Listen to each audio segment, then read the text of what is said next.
d'eixir al carrer per protestar contra les retallades en l'educació, coses tan fonamentals com no tindre calefacció a les aules, com haver de portar-se de casa el paper higiènic o com que el sostre dels centres públics es caia a trossos. La resposta de la delegada del govern, Paula Sánchez de León, en aquell moment va ser d'enviar a la Policia Nacional a sufocar aquelles protestes pacífiques, de tal manera que les fotografies i els vídeos que corrien per internet van demostrar que va haver una acció policial absolutament desmesurada, excessiva, que va desembocar en una explosió de solidaritat que va fer que molts valencians i valencianes es cremar al carrer, guanyaren les places i els carrers d'esta ciutat durant una setmana sencera,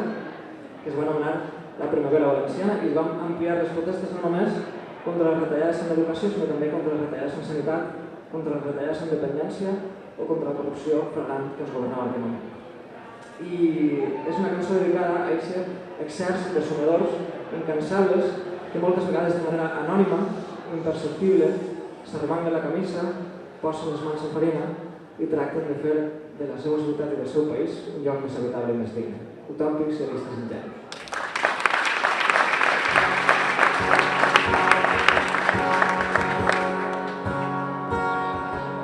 D'acord, nosaltres som els utòpics, idealistes i ingenus, que no fan més que somiar, però estem farts de creuar-nos de braços mentre la terra s'afona sota els nostres peus. D'acord, sabem que no som perfectes, tenim els nostres punts febles, però aprenem dels errors, almenys vivim amb la consciència tranquil·la, perquè hem fet tot el possible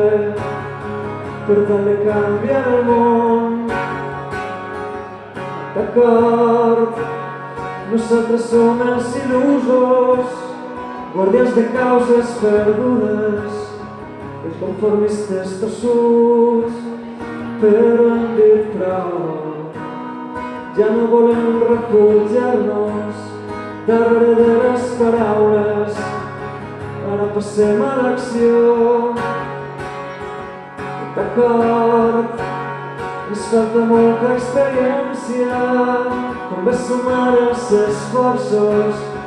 i els càntics de tanta gent, però anem creixent,